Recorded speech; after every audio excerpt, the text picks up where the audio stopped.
Ladies and gentlemen, good morning.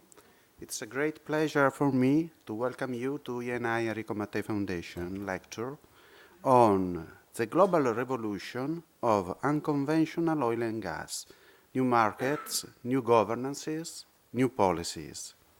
First of all, let me thank our lecturer, John Deutch, emeritus professor at MIT, the famous university, the Massachusetts Institute of Technologies. I want to thank him for accepting our invitation, for finding time for this conference, and finally for helping us address a very complicated issue. Secondly, let me explain why ENI Enrico Mattei Foundation, a research institution which traditionally has focused its attention on development and sustainability, decided to address such a technical topic as the one of unconventional oil. As many of you already know, over the years, the Foundation has developed research in the field of environmental economics, gaining a strong international reputation as a leading research center on climate change and sustainable development.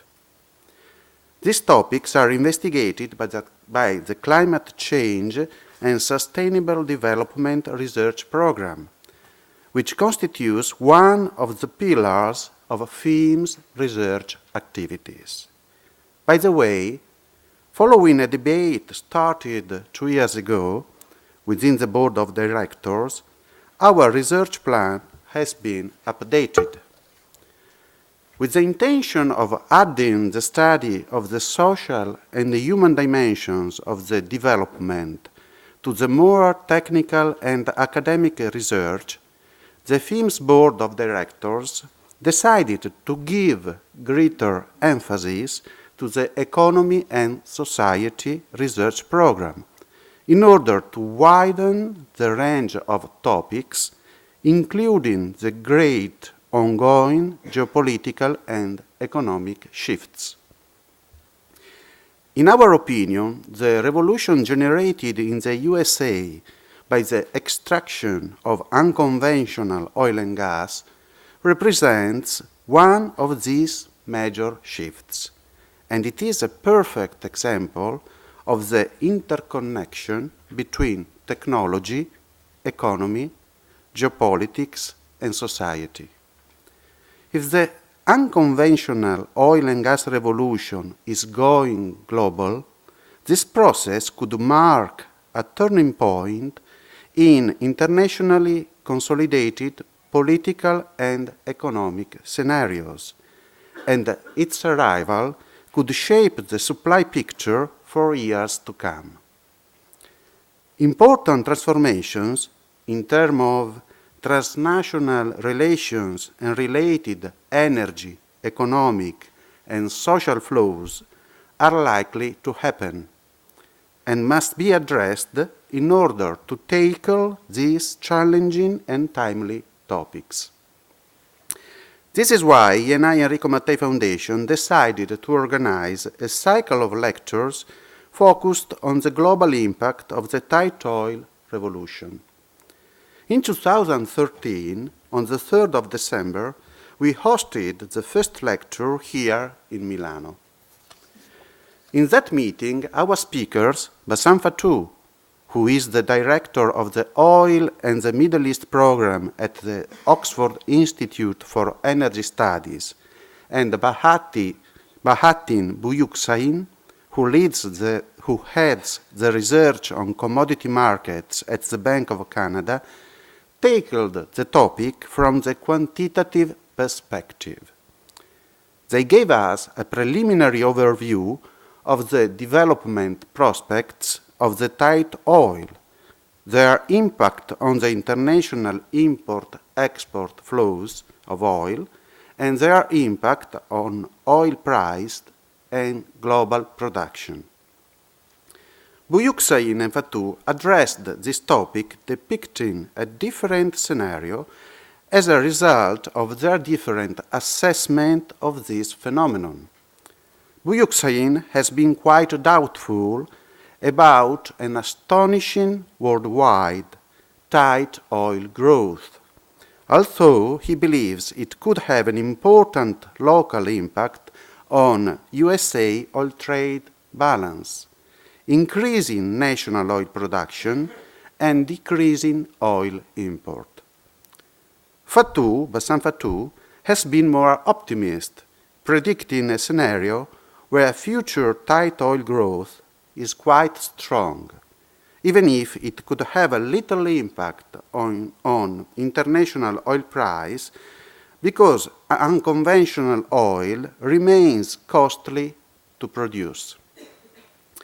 Today, we deliver the second workshop of the cycle, and we will look at the geopolitical dimension of unconventional oil and gas, with a focus on the impact of unconventional hydrocarbons on domestic and international energy policy strategies of United States.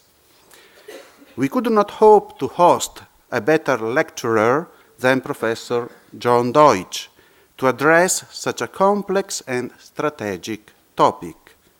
Not only John Deutch is an emeritus institute professor at the MIT and an internationally acclaimed scientist, he has also served in key energy and security posts throughout his career, both at academic and governmental level.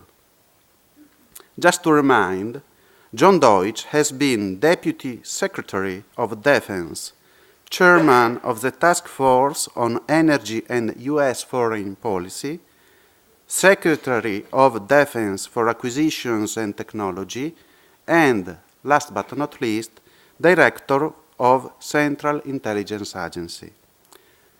John Deutch provided a precious contribution in designing U.S. foreign policy and energy security, thanks to his research activities and the prestigious positions he held through the years.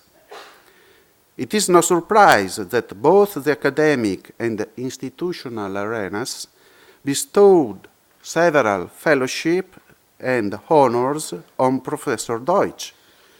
I cannot unfortunately name them all, particularly as they are too many and my time is short. Before I stop my brief introduction, let me thank one person who is here, Professor Giulio Sapelli, who is the director of the Economy and Society program. He gives us every day, day by day, his support, and he helped to develop this research program. We are organizing with him a series of lectures on geopolitics. And people who are interested in these research programs and in our activities can take information on this on our website, or if you prefer, you can leave your email and we will send you a message whenever we have a lecture. The lecture that we will have during this year, in the next months, in my opinion, are really interesting and follow a very complex organization of this topic. And so I think that it could be really useful for you if you want to attend next lectures. Wishing you a fruitful conference and a pleasant stay at the INI Enrico Mattei Foundation, I give the floor to Professor Deutch for his talk. Thank you very much to everybody for coming here and being here. Thank you.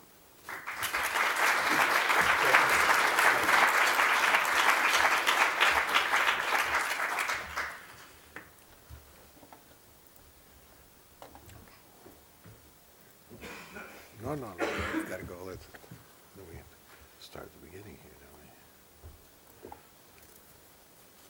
we? Thank you very much, Senor San Marco. Could everyone hear me this morning? Let me say how pleased I am to be here. First of all, the relationship between E&I and MIT has for many years now, and the foundation, has been very close indeed. And I would say that of all the foreign corporations with which MIT deals, the relationship between our university and this foundation and this company is as strong as any entity. We are fortunate also to have Niccolo de Blasio with us at MIT, who's every day present to remind us of the close relationship. And I must also tell you that I just love Italy. I love coming to Italy. I love being in Milan. I wish I could afford being in Milan, but it's a great pleasure. And it's a great pleasure to be speaking with you today. The central part of this discussion is about the connection between technology, a brand new technology, unconventional oil and gas production, economics, what that means for changing prices, supply and demand, and very importantly from my perspective and my background, the political implications, whether they're good or bad, whether they're stressful or helpful to society. So it's the economics, the geopolitical effects, and underlying it all is the technology. And I'm going to be going through this morning these subjects. I will try to do them as quickly as possible to allow the most opportunity for discussion with you or questions on any topic that may be of interest to you. And actually, on this slide, the most important point is the last subject, the last point, which is uncertainty. When we think about energy problems, we have a tendency to be very sure about what's going to happen. And indeed, my greatest failing is that I will deliver to you today a particular point of view and a particular view about what the future holds. The important point for you to remember is that I could be wrong. It has happened in the past that I've been wrong, but you will get a point of view about the future. Just remember. Just a moment, please. Sorry. Okay. The future is quite uncertain. I'll come back to that point. So the first is to stress to you how remarkable the revolution has been of unconventional oil and gas, how much the world has changed in a brief 4 or 5 years since it became clear to the broader community about what unconventional oil and gas implications were. And when I'm in the United States, I always stress at the first term of the Obama administration, there was one view of the world. I call it the old view of the world. And today there is a new view of the world. And the old view of the world was that we were hopelessly dependent on oil and gas imports. Especially true in the United States, but more broadly in the world, in OECD countries in Europe, a great dependence on imported oil. Forever we were going to be dependent on it. We were going to be importing oil and gas from the Middle East, from the part of the world which is not always stable or friendly, that we were going to inevitably face higher prices, higher real prices for oil and gas, and that the gas markets on which many of our countries depend for home heating, for electricity, or for chemical feedstocks, the gas markets were going to remain fragmented, and gas was going to become as expensive on an energy basis as oil. What has been the change? And it has been a remarkable change. Certainly the largest change that has occurred in energy outlook during my more than 40 years of being active in this area. The availability of resources from unconventional oil and gas, shales, tight sands, coal bed methane, appear to be widely available throughout the globe. Widely available at technically and economically recoverable rates.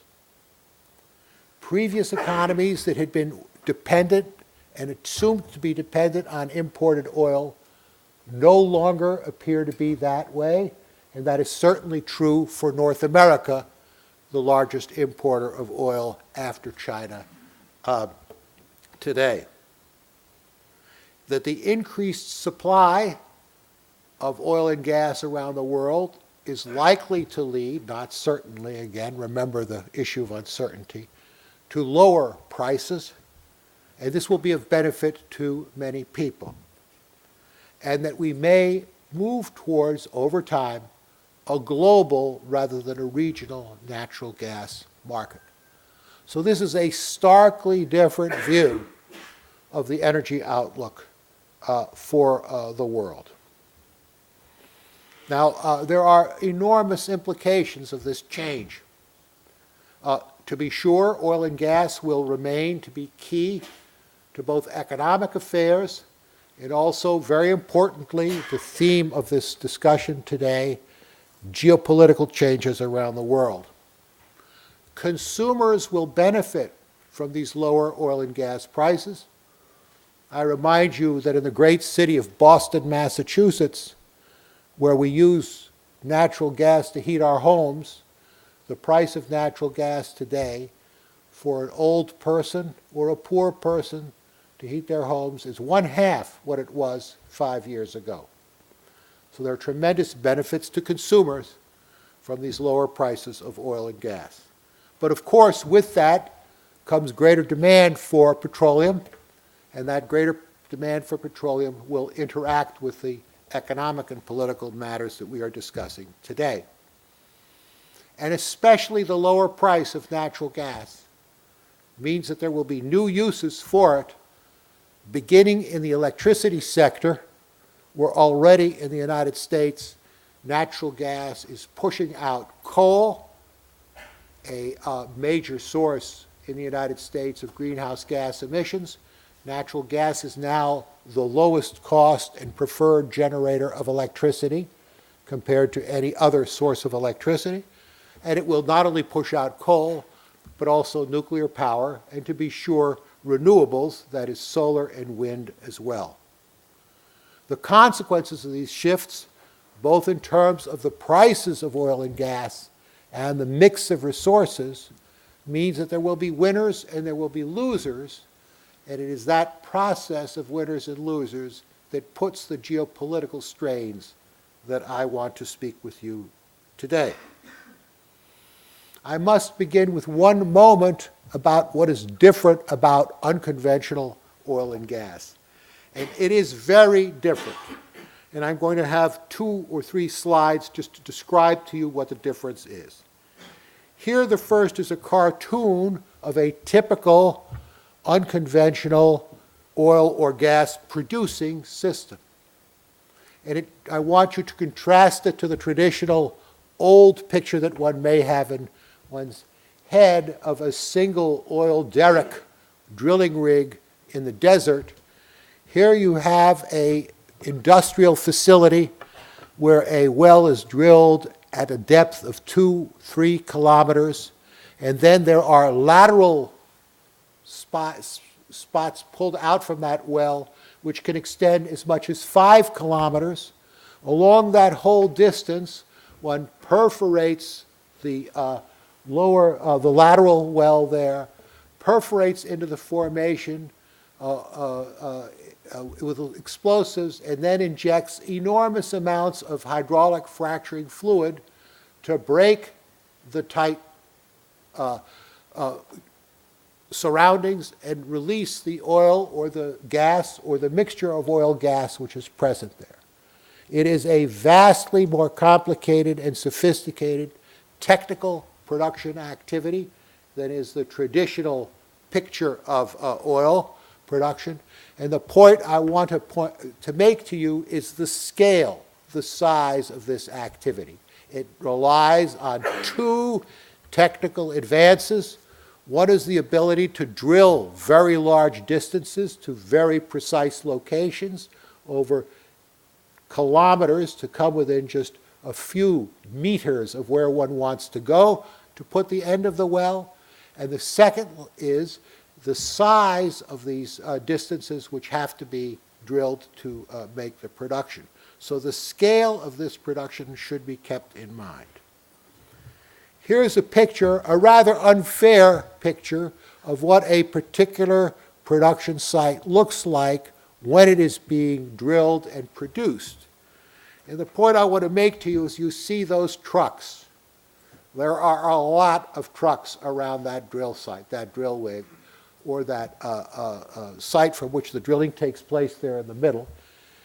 Trucks bearing fluids, trucks bearing diesel fuel for the power which is required on the site. It is an enormous surface operation that requires a significant amount of industrial capacity to perform. So these are wildly different activities than one traditionally views. When you hear people say that hydraulic fracturing has been used for decades in the oil field, it is a true statement, but not at this scale and not at this complexity. One of the key issues in the United States has been, tell me about the composition of the chemicals which are used in the fracturing fluid in order to do that, that enormous operation that I mentioned to you. And this cartoon tells you that of the water, mostly water, and the blue circle is almost all water, and sand, there is a small fraction of chemicals which are added for a variety of different purposes. And it is the composition of those chemicals that have become the initial and perhaps the greatest public concern in the United States about this activity. And the issue is, will those chemicals reach drinking water supplies much closer to the surface? And if they do reach those drinking water supplies, will they be damaging for public health? Now, I don't want to spend a lot of time devoting analysis of this issue of the chemical nature of the hydraulic fracturing fluid. I use it to emphasize to you the significant amount of public concern that will occur in many countries, not only in the United States and North America, but when these activities begin to expand at great extent. So the question of hydraulic fracturing fluids, while by no means the most important environmental impact of this activity, is one which will get the greatest attention from the publics in different countries. So the environmental impacts are tremendously important and should not be forgotten, especially here in Europe, where of course there are many countries that have significant unconventional resource reserves. And I just list them for you here as water quality, what will happen to the water and how do you treat the water, which is both put into the ground and then taken out of the ground, air quality from the diesel fumes that are used on the surface to produce the electricity, or from the small amounts of methane, a very potent greenhouse gas that escapes from unconventional gas. Those trucks should indicate to you that in many parts of the world, which are in populated areas, there will be community impacts which are quite considerable from the surface activity that goes on. One of the most prolific areas in the United States, in Pennsylvania, there's a great deal of community impact from those 90 or 100 trucks that are required for every production site that you have. There are land use impacts, and there are also concerns about whether introducing this fluid at these great depths can induce seismic activity in the surrounding areas. So environmental impacts are something to keep in mind here and are very, very important in the United States, and there is significant opposition to the expansion of hydraulic fracturing because of these environmental impacts, and because we're not talking here in the United States alone. about drilling a few wells. We're talking about over the next decade of 15 years of having 100,000 wells drilled across the country. So it is a major new opportunity, but it has major new risks associated with it. Let me now move from the United States to the global markets and the consequences of this expansion of unconventional oil and gas. But before leaving the United States, let me say that this is a map which shows you where these reserves are located in North America. And from the first point I want to make to you, this is not a United States story. This is a North American story. And as you can see, the good Lord did not just put unconventional oil and gas reserves in the United States. Put it throughout the world. And if you just look here at North America, you see the most recent estimate of where these reserves are. These estimates are based on the drilling that has been done, but in fact, continuously drilling is going on, so that they haven't yet reached to show you, you will see it in the next chart, what is going on in Alaska or in the north, but these are reserves that are located everywhere, everywhere. So it is a major, major source of new oil and gas in North America. And I now will try and remember to use the word North America and not refer to the United States again. And that also has a political significance because it is an activity which is drawing Canada, the United States, and Mexico closer together. Now, there are small problems there.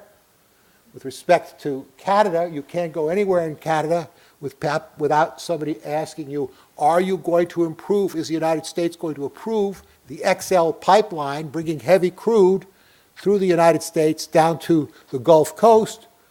And in Mexico, on the other hand, you have everybody talking about the liberalization that is going to happen to their historically quite closed oil and gas system to allow a greater use of their unconventional resources. So this whole activity is bringing North America together in a more, with greater economic opportunity and with greater political cooperation. It is a very positive effect for North America. But again,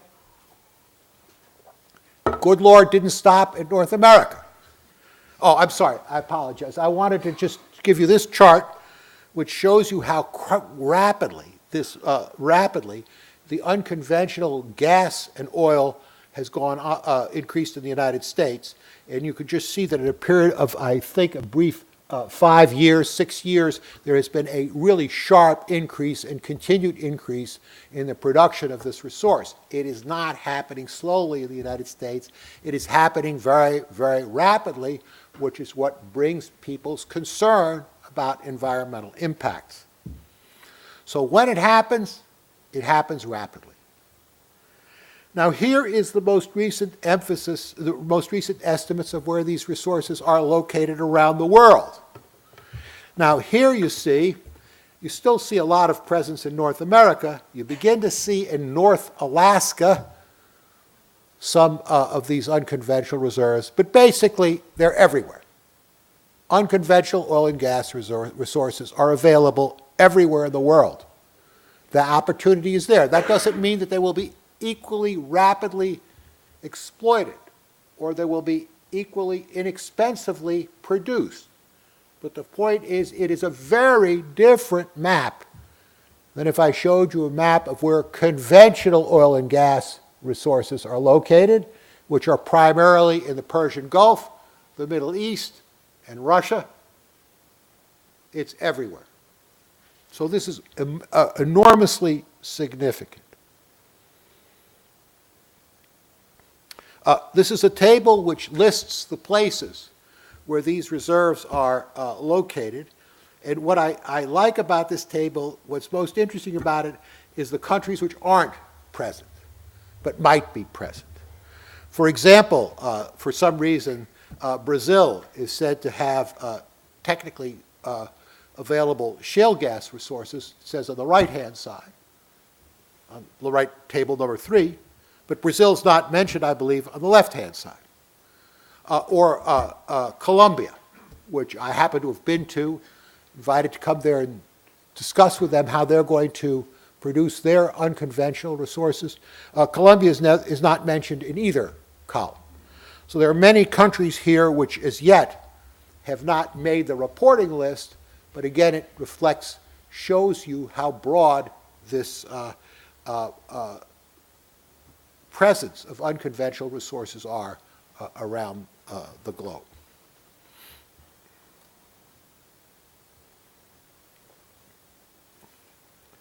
So how can we summarize the character of these resources? That the potential here for new oil and gas production is enormous. I mean, it is not conceivable to me that people could have spoken about these possibilities 6 or 7 years ago. And it's very important to keep that in mind. It is also important to know that within each one of those resource locations, each one of those basins or areas, there is an enormous amount of variety in the unconventional resource itself, in terms of whether it's so-called dry, that is only gas, whether it's wet, where it consists of oil and gas, and whether sometimes it's really only tight oil, such as it is in North Dakota, in the northern part of the United States. So there's a wide variability in the resources in each of these areas. Again, I want to remind you that because of that variability, there will be a variability in production costs, although these production costs are proving to be very, very low indeed. And again, the environmental impacts will continue to be a matter which require and deserve attention. There is tremendous uncertainty in every area between the ratio of the price of the gas and the price of the oil. I don't know what the price is of natural gas here in Milan, but if it's like everything else, it's very high. I can tell you that I can go anywhere in the United States and buy long-term gas for $4 per 1,000 cubic feet. I know my units are bad here. I apologize. I don't do euros. I don't do cubic meters. It's because I'm an old man. But I would say that on a comparable basis, acquisition costs, wholesale cost of gas here in Milan, I'm sure is $10 or $12 at least. So it's 3 times that. Huh? Excuse me? 3 times. If you go to Shanghai or Tokyo, it's $16 or $17 per 1,000 cubic feet. So the difference in the gas price globally is huge, but the oil price is more or less of a global nature. I mean, there are differences, but let's call it $100 a barrel. If you divide that by 6, you see that the price, the energy equivalent price of oil is much, much higher than that $4 price of gas, which is available everywhere in North America. And by the way, in North America, we are burning that gas. We are flaring much of the gas because we do not have yet sufficient demand to use it. So if you look at a nighttime satellite photo, which I used to do all the time, satellite photo of North America, it looks like it's Broadway, the center of a city, because all that gas is being flared. So the supply of gas in North America at $4 is huge. And if you go to Japan, or if you go to China, you can certainly sell that gas. Now, of course, it costs you money to get it there. You've got to liquefy it, put it in a tanker, and move it there. So what happens to the transportation of gas by tanker, liquefied natural gas, LNG, is an absolutely vital question for the future, because that is how to make these sources, the diverse, low-cost sources of unconventional gas find their way to markets where the value of gas is currently very high and on an oil indexed basis.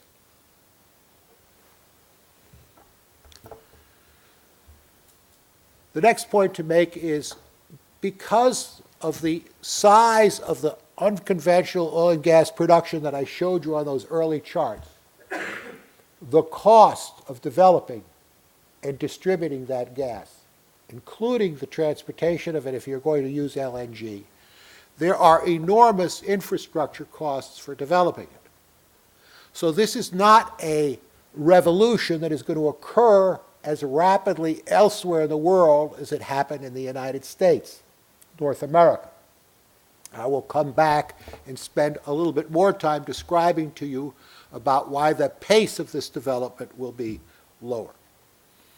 And an important area is that the technology for doing this unconventional oil and gas and the sophisticated drilling rigs and pressure equipment are mainly available in North America and nowhere else in the world.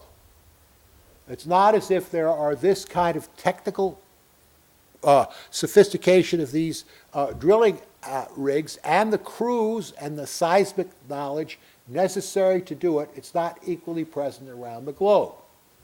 I forget what the number is, but something like 60% of the unconventional capable rigs are in North America. The next 20 or 25% are said to be in China, but I don't believe that they are really as sophisticated. They certainly haven't had the practice in doing unconventional production there yet.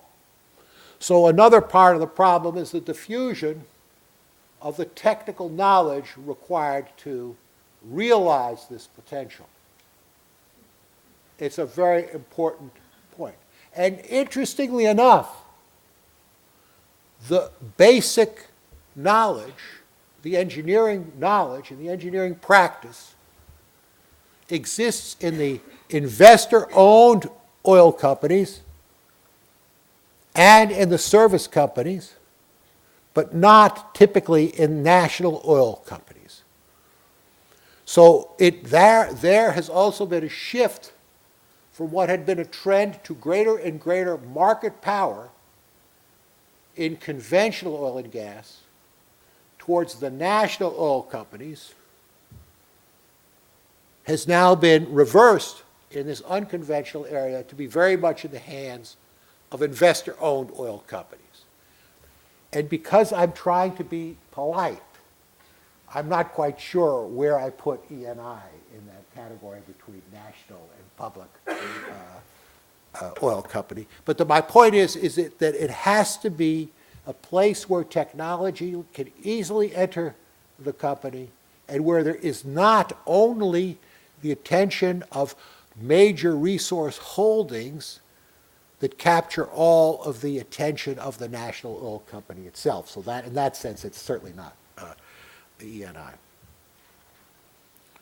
So also, if you are in a particular area that has unconventional oil and gas, you are going to face a difficult and expensive national economic decision about using it internally or exporting it.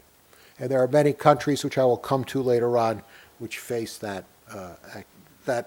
question now. So while there has been this enormous expansion in productive capability in North America, both for oil and gas, it is not sufficient by itself to put, in the near term, pressure on the oil and gas prices globally. By itself, it's one important factor pointing in a direction of lowering oil and gas prices generally, but by itself it couldn't do it. There are other accompanying trends which point to such a lowering of global oil and gas prices. The first has to do with the very large spare capacity that exists in conventional oil and gas with the major producers, including here both OPEC and non-OPEC producers. And the second has been a flattening of global demand growth for oil and gas, including the large emerging economies, taking the world as a whole now, so including India and China, but also the very sharp flattening that has occurred in North America and in Europe for oil and gas. So the combination of the increase in North American supply, the spare capacity that is developed in the major producing countries on conventional resources, and the dampening of demand all point to a potential drop in the oil price to a range from $100 to roughly $70 to $90 per barrel. And one of the interesting geopolitical consequences of that spare capacity, and one that we should welcome, is when what you might call minor supply disruptions, such as the 300,000 or 400,000 barrels a day that has ceased going on the market because of the conflict in Syria, occasional problems that come and go in Nigeria, the past interruptions no longer in Libya or in Yemen, all of those minor, quote, minor market disruptions, global market disruptions, which might have contributed to a significant jump in the concern about availability of oil and the price of oil, have not occurred because of that spare capacity. But what is the case is if you are a major resource holder, Iran, Venezuela, Russia, you have suddenly seen the possibility that the value of the wealth that you had in your reserves in the ground have gone way down. So take, I'll come back to this more, Iran, the largest, I think after Russia, the largest reserves of natural gas. They might have said, well, look, when we come to peace, when we come to some, our value of our natural gas will be worth $14, $15 in Asia. Now they may say, well, no, it's only worth $4. That's a tremendous adverse wealth effect on all these major resource holders of conventional resources. Moreover, there are people who've been making investments on very expensive conventional gas in the Arctic offshore, Australia in a variety of complicated offshore and coal bed methane projects, where because of the prospect that oil and gas prices globally will go down, those investments may be what we call underwater today because of the anticipated prices of oil and gas. So these are the implications, potentially, remember there's always uncertainty, of what this conventional oil and gas revolution is globally for world markets. So what are these major economic questions? These are questions which won't be resolved in 12 months or 18 months. They're going to be resolved over a period of years. Will this sharp difference in the cost of gas, $4 per thousand cubic feet in North America to $16 or $18 in Singapore or in Tokyo, will that global regional difference continue? Now, there are people who are on either side of this issue. Let me point out to you, those of you in the audience who are either technologists or, God forbid, investors, this is a huge opportunity. If you can find a way to make this price difference close, taking into account the cost of the transportation between those markets, it is a huge opportunity, and it was at least this large in the 1950s if you looked at the oil markets globally. And there's the additional very great uncertainty about the difference in the price of oil and gas per energy equivalent amounts. And there again, that's a terrific technological opportunity, an economic opportunity, business opportunity for finding ways to narrow that difference. That is, there is an incentive for changes. And those incentives take place either by finding new uses for the gas, for example, in compressed natural gas vehicles, for examples in, that's introducing natural gas generally in the transportation sector. I believe today, to my surprise, by the way, the use of LNG, liquefied natural gas, in long-distance trucks will become economical and widely prevalent in the United States. Now remember, in the United States, a lot of their trucking activity is from one of the side of the country to the other. Would certainly not work as conveniently in Europe or as necessary in Europe. But you will find natural gas, first of all, finding its way into fleets in the city, to long-range trucks. You will find it eventually, I believe, getting much more prominent in passenger vehicles as well. And then you have the possibility of taking gas and converting it to liquids or to other useful chemicals. So all of these are uncertainties and opportunities, let me call them on this chart, for what the possibilities are for the future.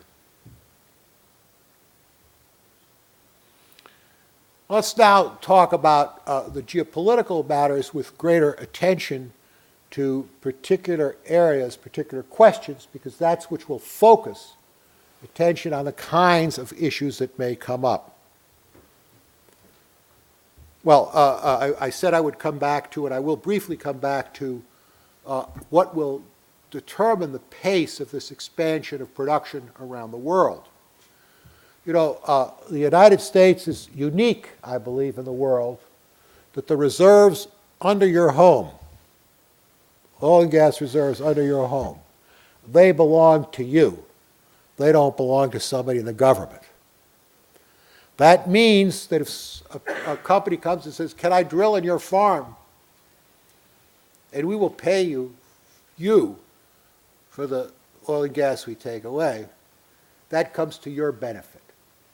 So there's a population in the United States that has a real economic incentive immediately to agree to this activity.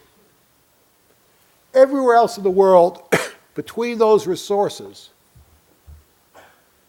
and the pocketbook of the owner of the land, is something called the government.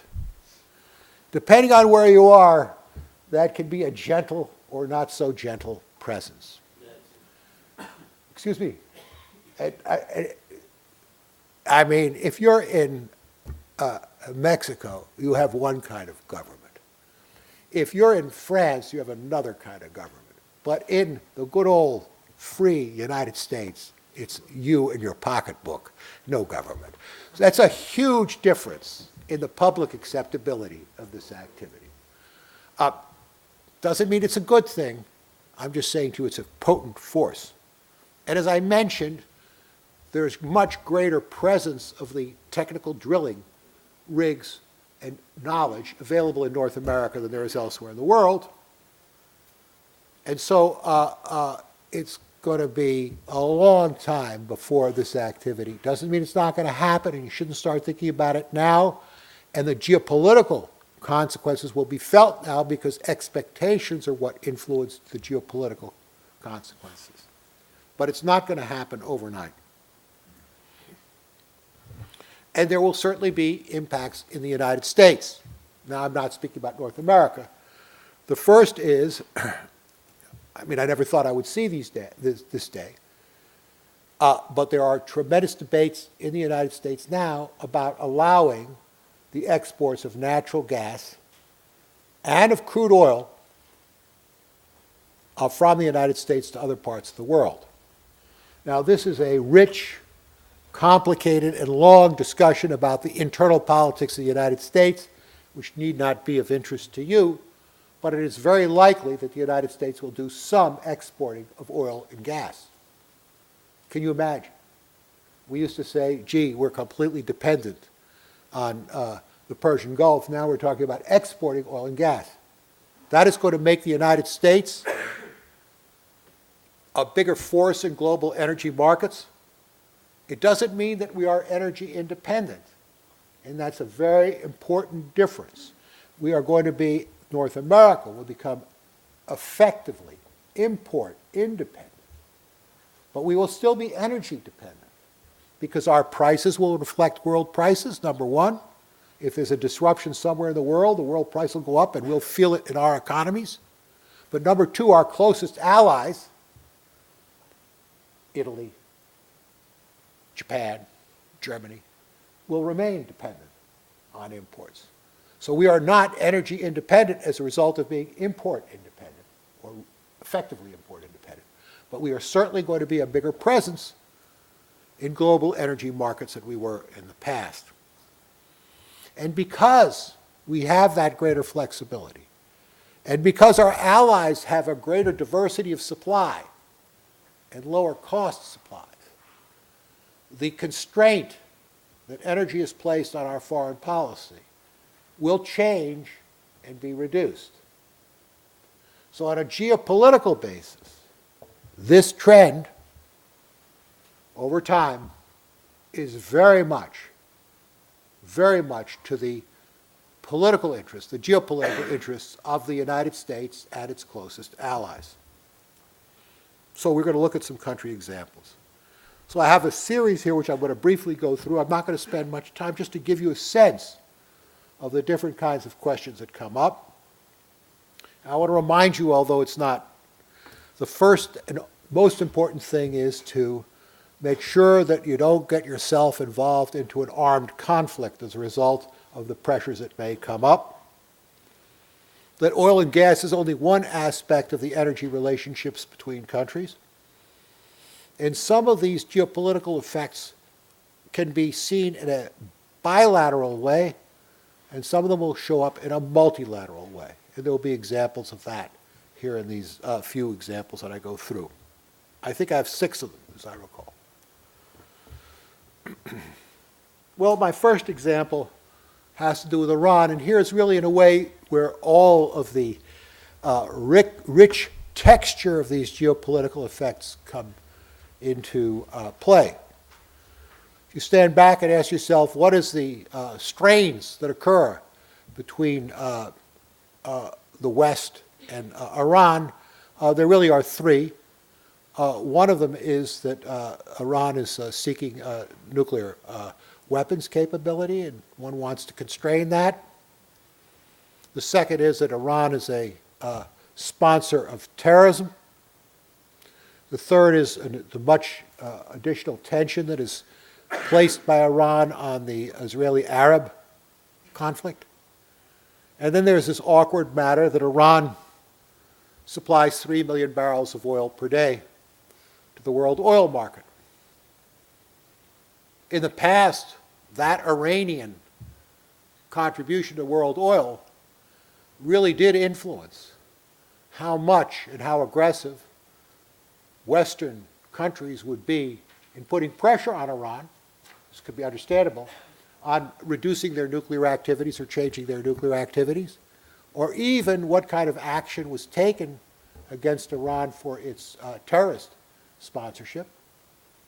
But now that the 3 million barrels a day seem much less important, much more diverse and lower cost supplies may be available, the ability of these Western countries to negotiate with Iran about what path they take with respect to their nuclear program is vastly changed. Vastly changed. And as I mentioned, Iran, who was sitting on these great reserves and was foreseeing a time in the future when these reserves would have great value, may be looking at a period where certainly their gas reserves will have lower value and their oil reserves may have lower value as well. So you see here the message with the example of Iran. Who knows how it will actually turn out in this specific case? Is there an opportunity here from this oil and gas plenty, unconventional oil and gas, means that there could be greater firmness by the international community to reverse the nuclear path on which Iran is engaged. So that is an example, and perhaps the most interesting example, because it relates so closely the oil and gas change to nuclear proliferation and also to the options for action and for attention that the international community has. Russia. So I spent a lot of time in Russia. I got to tell you, it's not like Milan at all. It's not a lot, not like Milan at all. But Russia, of course, its whole economy now is dependent upon its oil and gas exports. And clearly, they've also felt this wealth effect. But most importantly, the fact is that they're an enormous supplier of gas on very unique contract terms to many Eastern European nations, and certainly to Germany, where they're a principal provider of natural gas. And they have been selling this gas. I'm delicately trying to say it also to the Ukraine. I'm trying to avoid saying that. Russia has been selling this gas and trying to do it on an oil-indexed basis. And the fact that Germany is completely or very largely dependent on oil, on gas imported from Russia, is a major, major part of the bilateral Russian-German economic relationship. Well, that's completely turned around. The diversity of supply for all of Europe, taken now as a whole, means that there's a great deal more market power in the hands of the consumers in Europe, and that the ability of Russia to control gas prices or to set gas prices on an oil-indexed basis is much reduced. So it looks very much, you have to say, the expectation now compared to 3 years ago is that Russia is going to be able to have much less of an advantageous price for its gas exports to Europe, much less revenue from their oil exports, and that this is going to put pressure on their internal economy in a genuinely significant matter. Saudi Arabia. Here the issue is even more stringent than it is in Russia. The estimates, these are International Monetary Fund estimates, is that Saudi Arabia, given the costs of their production of conventional oil, in order to have their country have a fiscal balance, must receive $90 per barrel for that oil which they export. That is what is required to keep the internal economy of Saudi Arabia fiscally balanced. Well, if there's a prolonged drop in the price of oil, these internal social demands and social expectations will not be available, and this will put a very great strain on the kingdom, and here in this case could conceivably destabilize the people who are most extreme at this, suggest, well, maybe this could lead to a destabilization of their monarchy, and a change in the monarchy and the outlook in Saudi Arabia to a more a different and less responsible kind of behavior with respect to Western interests if there was a change in government. So my view here has always been, yes, it's possible, I don't know. But that doesn't mean if you have a change in government that they will stop producing oil. In fact, all the historical evidence says bad people need money as much as good people do. And so therefore their export activity won't be direct. But it will be a different world with different political strengths and different political interests on their part. So while I believe that a change in government, for example, in Saudi, wouldn't mean that there would be no oil exports, I mean it would be a very difficult and different world. And there are other major resource holders where an extended drop in the price of oil would lead to the same kind of questions. I list some of these countries here. But the fact is, if the price of oil goes to $70 for an extended period of time, some of these countries are going to be in serious trouble.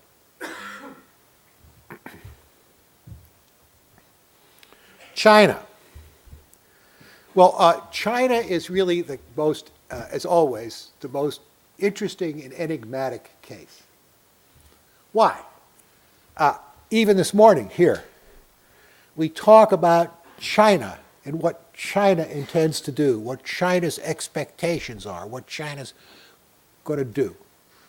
The fact is, like everywhere else, this is 2 billion people or more. Their government has 55 different parts.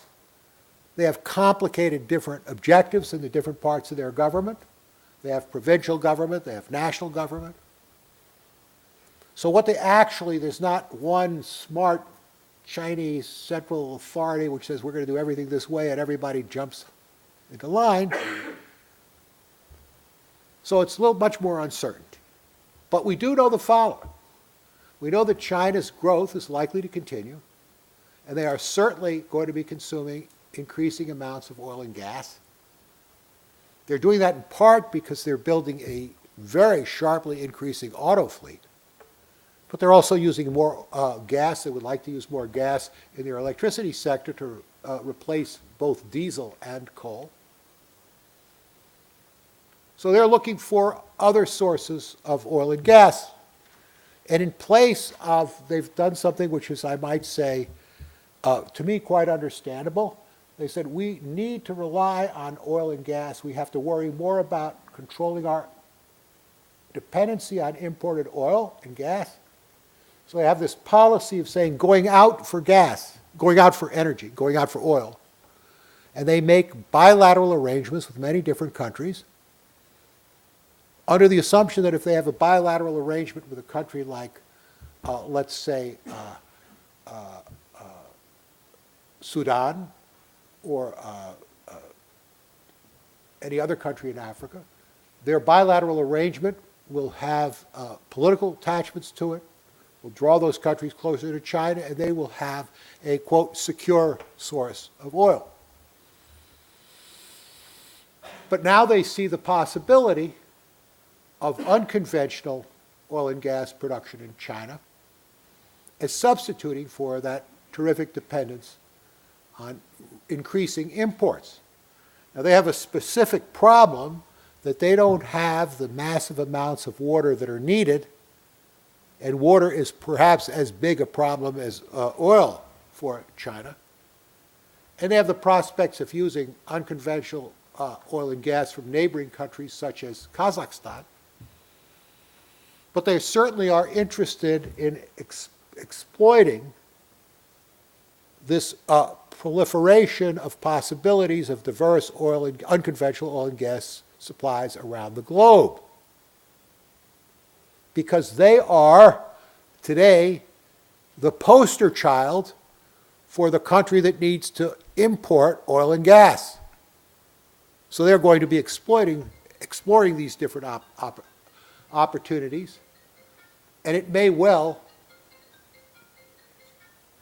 have a major effect on their approach to seeking external imports to meet their internal needs. In order to do that, there's going to have to be a significant reorganization of the internal economy of China to allow it to price oil and gas reasonably inside their country.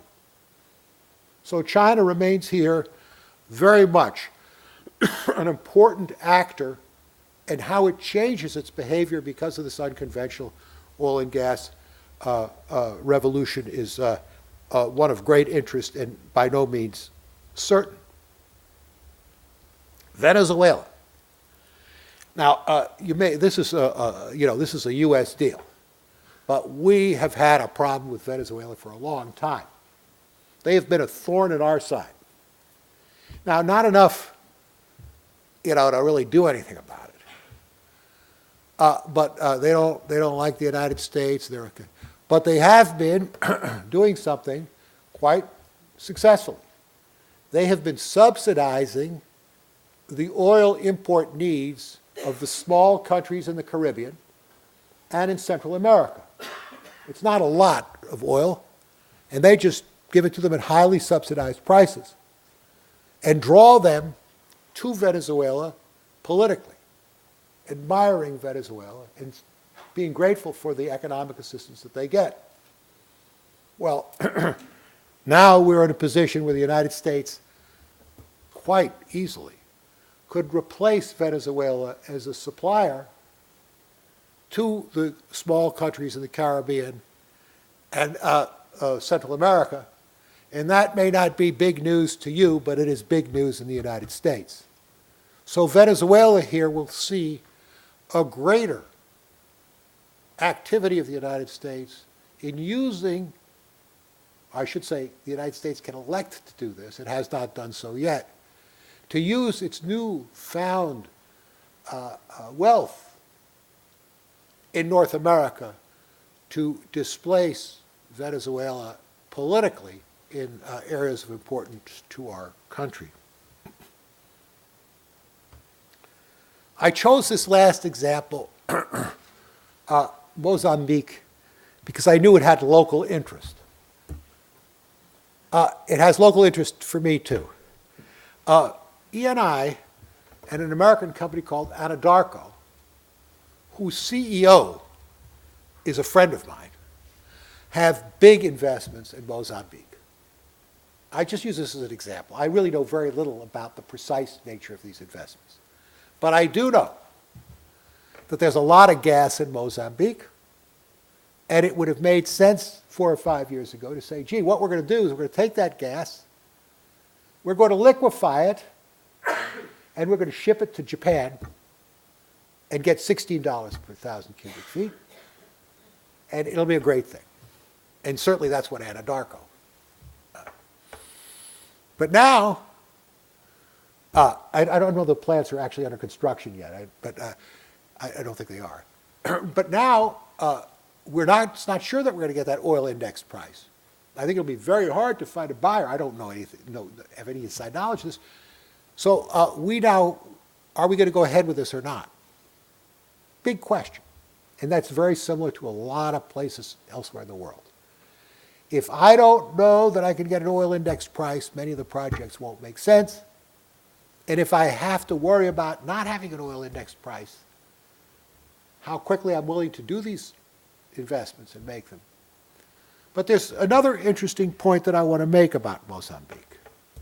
Why I think Mozambique is important as a source of gas.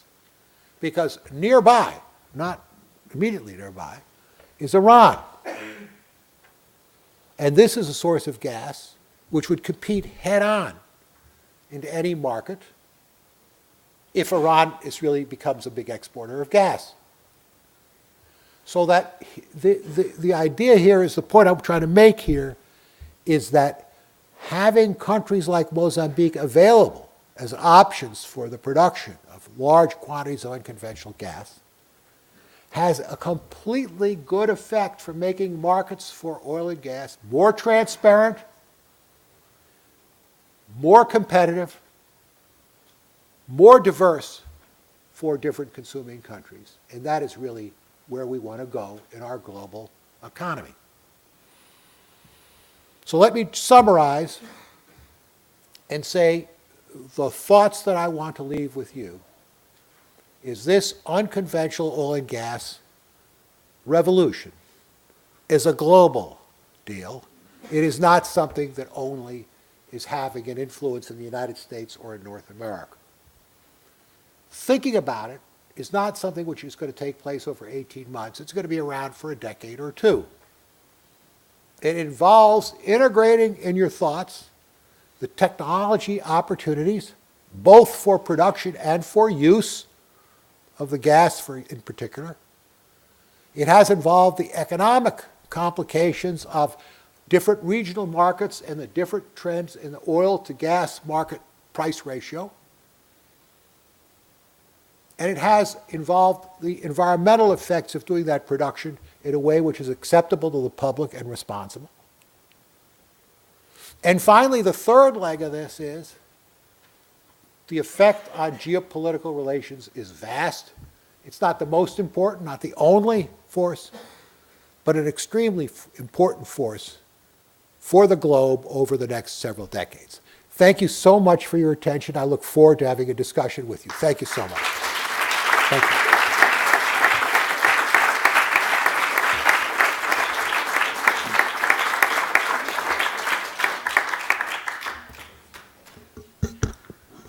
Thank you, John. If you want to sit down, as you prefer.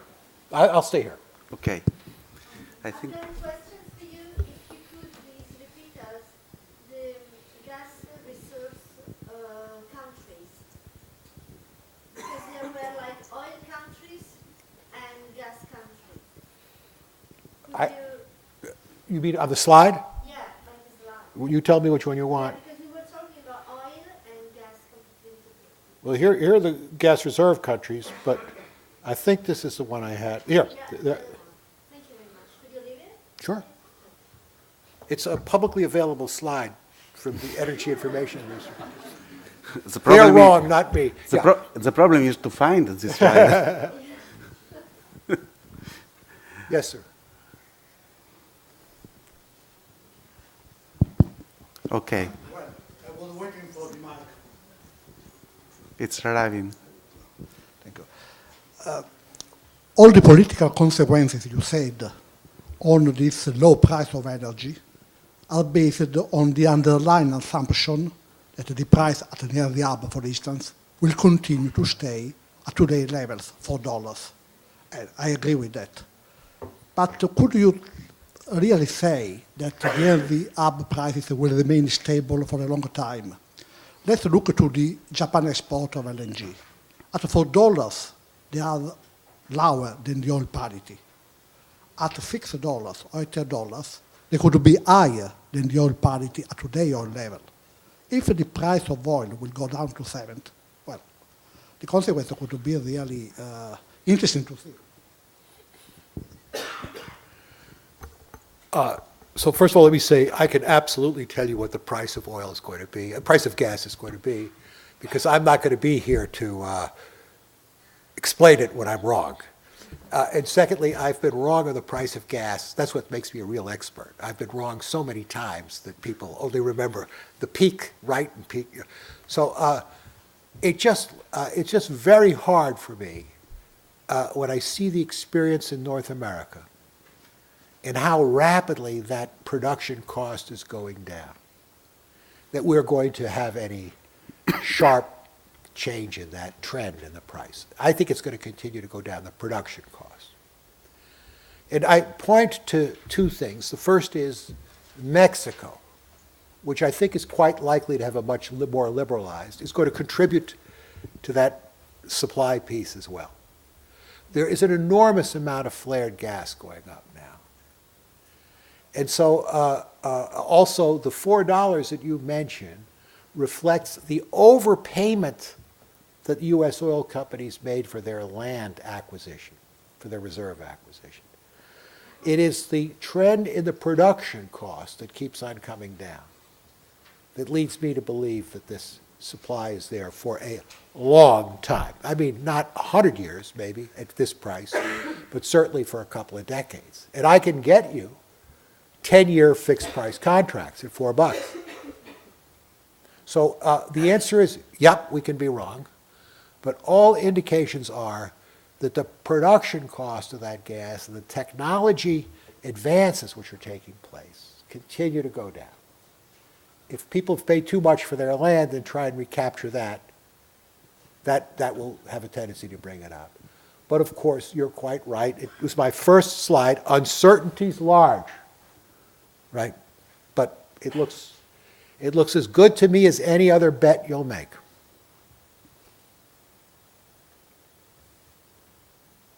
Yes? Please, before asking, tell your name and your affiliation.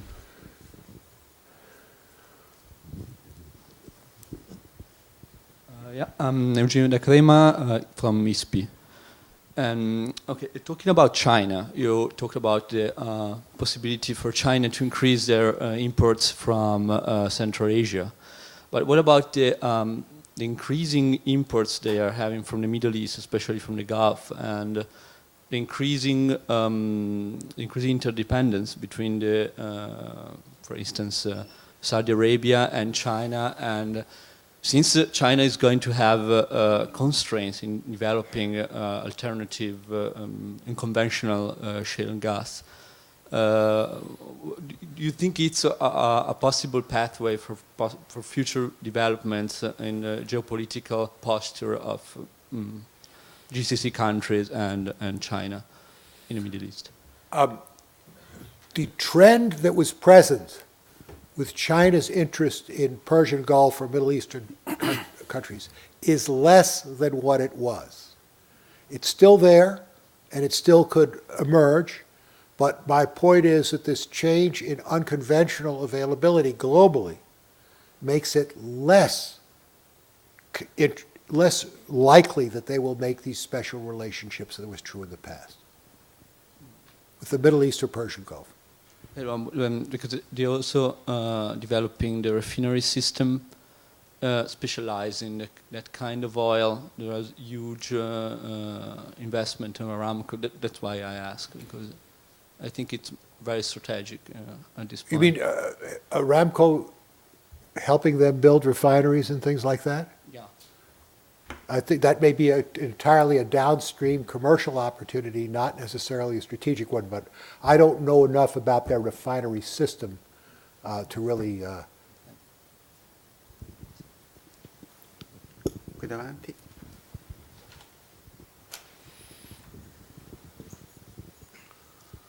Thank you very much for the lecture. I am Pejman Abdul Mohammadi from University of Genoa.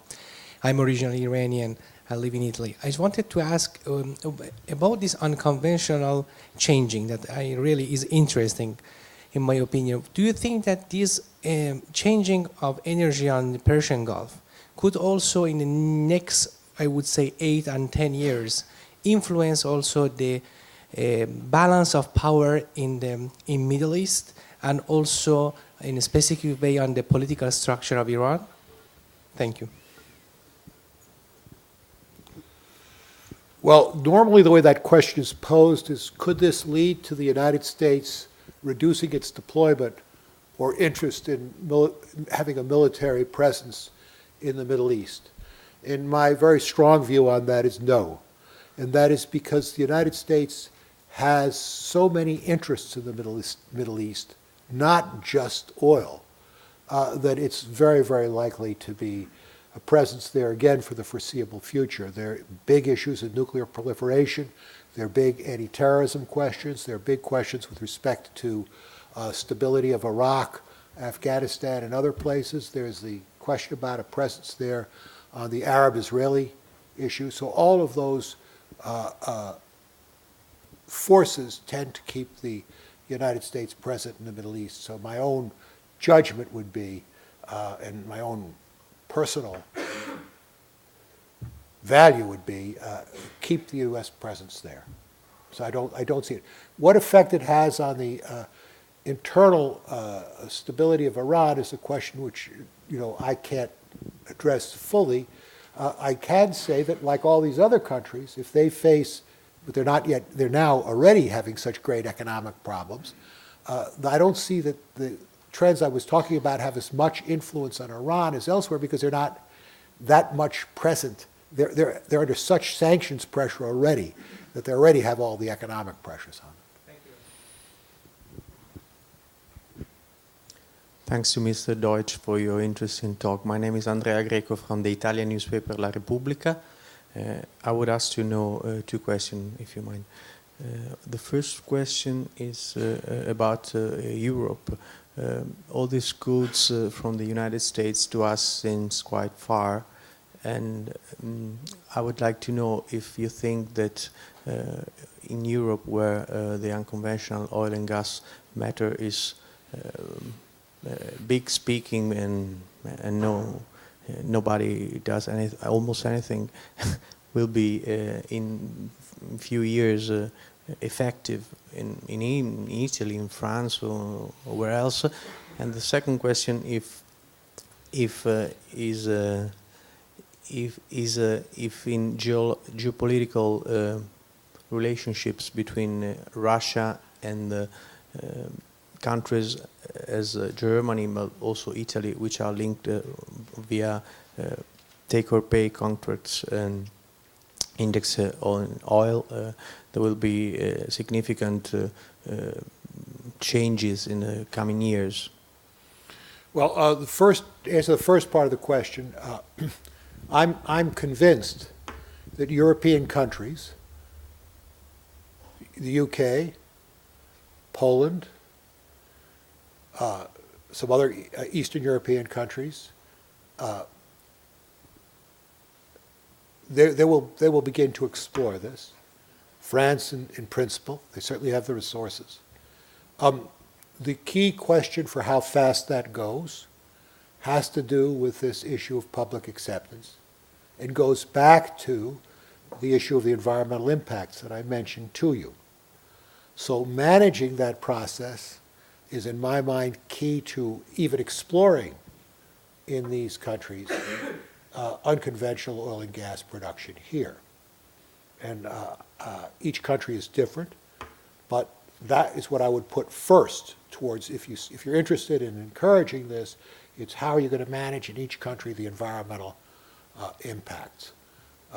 I believe there will be a tendency, I think over time it will happen, but it's not going to happen as fast as it happens elsewhere in the world, Colombia or Argentina or Tunisia or what have you, but it should. It should. These take-or-pay contracts are going to eventually come to the end of their terms, and as they come to the end of their terms, it will be renegotiated, and they will be renegotiated at more favorable prices for the importers of the gas. So my answer is yeah, it's going to have a favorable impact over time as these contracts, they will be less indexed to oil, smaller percentage indexed to oil, but they'll be more favorable for European consumers. Peacefully? Well, yes.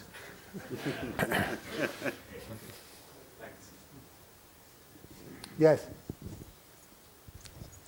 Good morning. Thank you very much for your very interesting lecture. I'm Francesca Romagnacour from Milan University. I had a question on the sustainability in the long term of this technology. You were mentioning there are several uncertainties under an environmental point of view and under also social, let's say, an impact on communities locally. I think I'm picking on the previous question. There is a certain different approach with regard to risks. If we think at the European approach that it's more precautionary instead of the rather than the American one. Do you think that sustainability requires economics, environment, and social, the three pillars, to go hand in hand? Do you think that the development of unconventional gas is considering both on the same level? I mean, are they developing on the same path? Or do you think that the economics is having more weight in the decision making and in the development of this technology? Thank you. Are you for nuclear power? Is that what you remember? Look, it's compared to what? Compared, because I think this technology has problem developing in Europe, for example, because we have a different perception of the risks, and we take the uncertainties. Well, compared to what? Compared to the U.S. Well, no. I mean, let's look at Germany. Would you say that Germany is now burning more coal than it ever did, right? And all of this effort to invent, which I completely support, and we're not talking about transportation fuels. We're talking about electricity for the moment. But in an effort to encourage sustainability, the Germans went out of their way to aggressively support wind and solar. But now, suddenly, they're having to turn more and more to coal. And they're importing coal from, guess where? The United States. Now, that world seems to be, at least for the near term, that's next 10 or 20 years, which is my time horizon, the sustainability case, I don't know how it turns out. So you have to be careful. I'm not, you say to me, do I think that this is a world which goes on for 100 years? No, I do not. Is this much more, does this have favorable elements from the point of view of consumers and what they have to pay for energy, and for what, in many parts of the world, allows there to be a greater dispersion of the values of energy? I think that it's really quite attractive compared to what was the prior world, which you were inevitably dependent on high-priced imported Persian Gulf and Middle Eastern oil and gas. So I would love to be able to say we could have solar energy, or I don't know what you have in mind for transportation fuels, but this is not free of disadvantages. I mean, I know I've spoken about the environmental effects, but it's compared to what? And I say the outlook for Europe is better with this present than if it weren't present. From a sustainability point of view, for the next couple of decades. For 100 years, I don't know.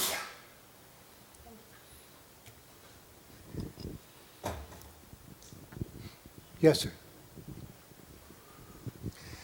Yes, a point, Gianni Silvestrini from Kyoto Club. A point that is many times raised is the decline rate of the shale gas and oil gas is quite high. Second, that you pick up at the beginning the best place, and then you go in places that are not so good. And also I was looking to some data of the last couple of years of the shale gas production in the States. It seems that it's going not so rapidly high, it's going more, it's increasing at a lower rate, let's say. So, going to oil, it seems, according to official position of the American agencies, that it will be a peak around 2016, 17, and then after 10 years or so, it is not a strategic, but it's more or less a 10 years time increase. Not the same on shale, but on oil, it seems that this is the situation. So I was wondering very much on the possibility to have a long-term increase of bad production of shale and oil and gas. Well, first of all, on this issue of depletion, that, as you put it, the early days they go to the most attractive possibilities and then they shift elsewhere. It's kind of the story of my life. That's what's happened to me. But I think actually the data on the lifetime of these wells is extremely optimistic, extremely optimistic. I actually have spent time in my technical life trying to understand how much we understand of those depletion curves. And it turns out that a lot is really not very well understood. But while it's true that the production comes down quickly, the tail is remarkably long and continues to produce for a very, very long time. So it's, you know, if you're I mean, an economist, you might say you have to get everything. But from the point of view of the resource, it's there for a very long period of time. Secondly, the Energy Information Administration indeed does predict, I think, in the mid-2020s or 2030, that U.S. production will flatten out. So I have two remarks to make to you about that. The first is, it is not a North American projection. And I ask you to think what will happen both in Canada and in Mexico on that picture. And third, if I were to show you the Energy Information Administration's prediction in 2005, they would have said that we were going to be importing 20% of our natural gas from abroad, rather than exporting. So the Energy Information Administrations, when you go out 20 years, is extremely broad indeed. And one of the reasons that natural gas, dry natural gas production, is flattening out in the United States is nobody needs any more gas. It's a question of expanding the demand now, not expanding the supply. So, I mean, the market has more gas than it knows what to do with. My own view, again, I can be wrong, is for at least 20 years, which is, again, my time horizon, that this is a low-cost North American resource. And I think, on balance, it's good for the world. Certainly good for the United States and North America. Yes, ma'am. Barbara Veronese, Competition Economists Group. You pointed out, can you hear me? Where are you from? Competition Economists Group is an economic consultancy. Please. You pointed out to underwater investment, and there was the example of Mozambique. And generally, there's a trend on the fact that falling prices dampened incentive to invest. I think in a couple of passages at least, you were very explicit. Prices will be falling, and this is not good news for a lot of investment. On the other hand, on balance, I think you suggested that total supply will expand. I would be grateful if you could tell us a little bit more on what are the key drivers that tilt the balance toward larger supply, even if there is this harmful impact of falling prices on investment. Thank you. Well, let me first of all correct what I said about Mozambique. I said here is an example. I don't know whether it's the case or not, that somebody could have been making an investment based on the expectation of a world, a price of, in Asia, a price of gas indexed to oil prices that are $100 a barrel. From that point of view, and there are similar investments by U.S. companies in the Arctic and offshore, in the Gulf offshore, or in Australia, where if you've made, this is kind of a truism, if you've made an investment decision based on an expectation of future prices which is wrong, your investment will be in trouble. So that's one thing. That's a ex post statement, and it's a truism in some sense. Now, what about for the future? Falling prices are good for some investments and bad for other investments. So that's my point. And if you want to say prices are going to fall, but gas prices are going to remain low, I'm going to want to find new uses of gas and make investments there. For example, in compressed natural gas vehicles, or for example, in gas to liquids. So when prices fall, all it says is it discriminates from one kind of investment to the other. I think there are plenty of opportunities in this area for very exciting investments, even in the production area. Even in the production area, for example, in Colombia.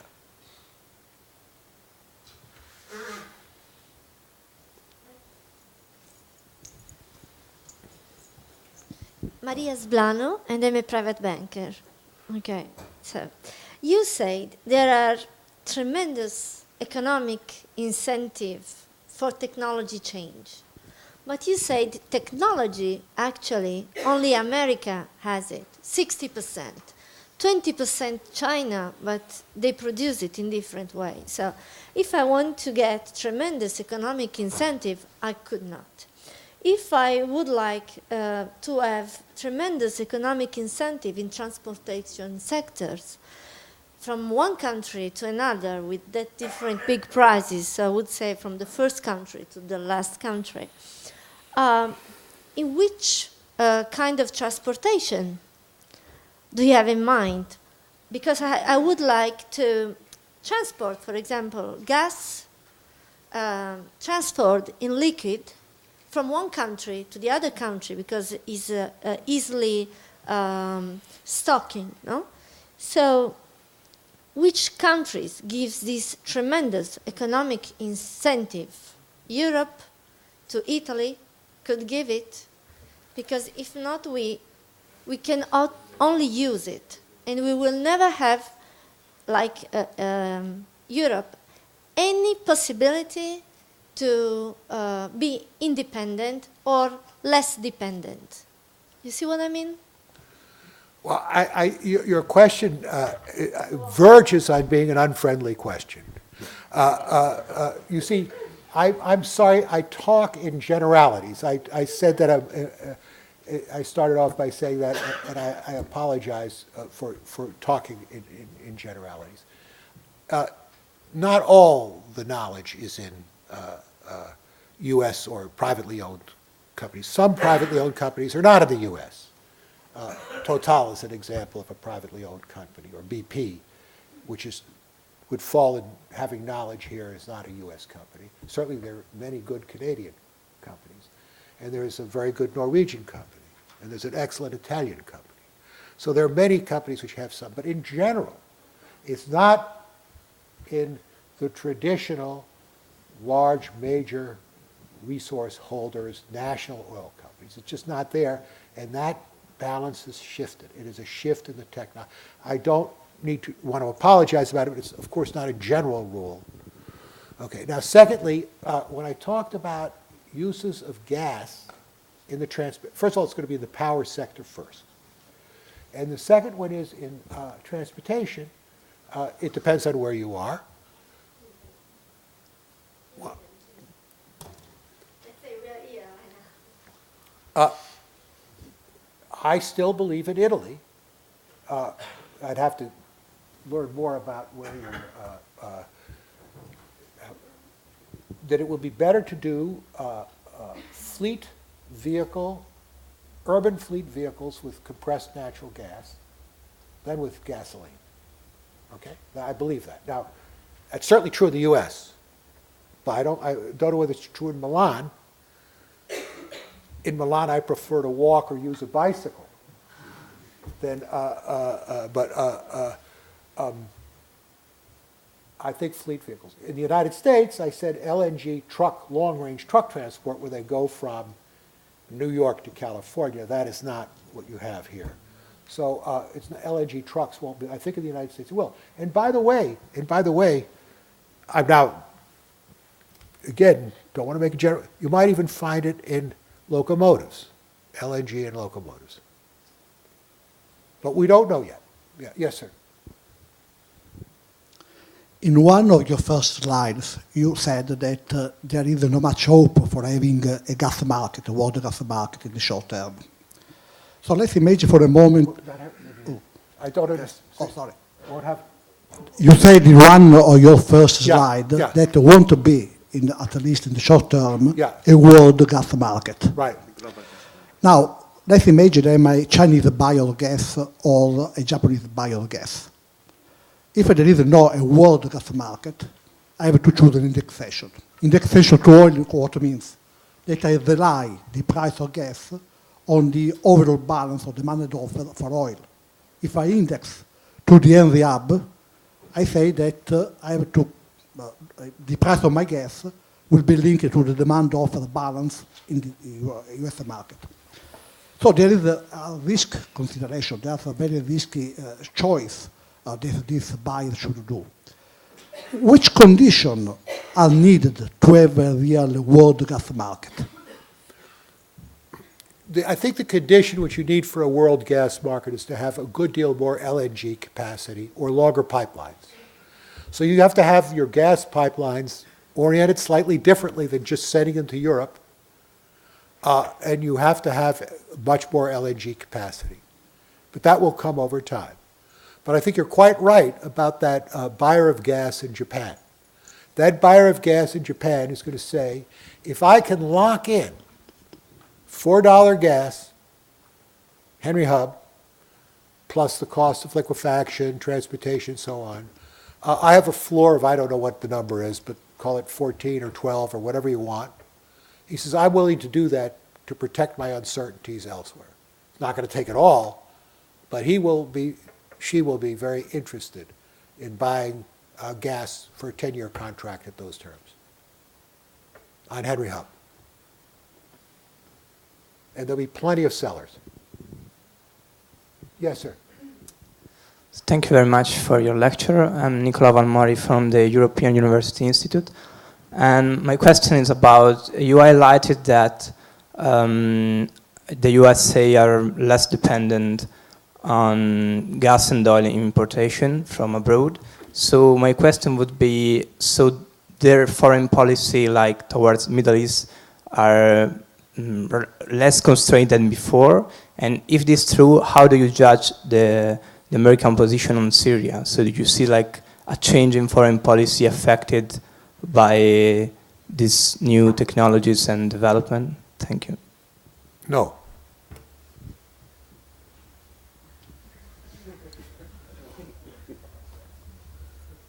I mean, Syria's oil and gas has got nothing to do with Syria, so the United States is not going to get involved in Syria. At least it wouldn't be my view, yeah.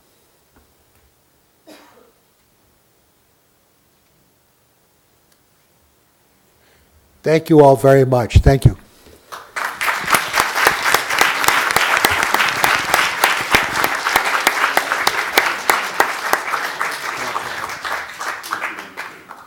Thank you very much, John, for your insightful lecture. Now I switch to Italian briefly.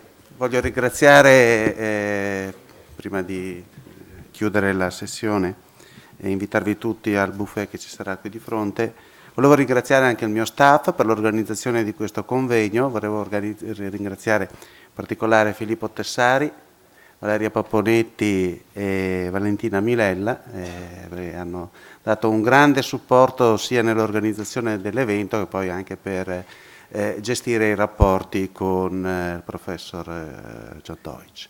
Grazie a tutti per la vostra presenza, spero di vedervi ancora ai prossimi appuntamenti. Come vi ho detto prima, avremo ancora parecchie lecture di grande interesse anche su altri temi che terremo sempre qui a Milano e sempre in questa sede, per cui siete tutti invitati e siete ben accetti anche ai prossimi eventi che saranno sicuramente di grande interesse come è stato questo. Thank you again, John.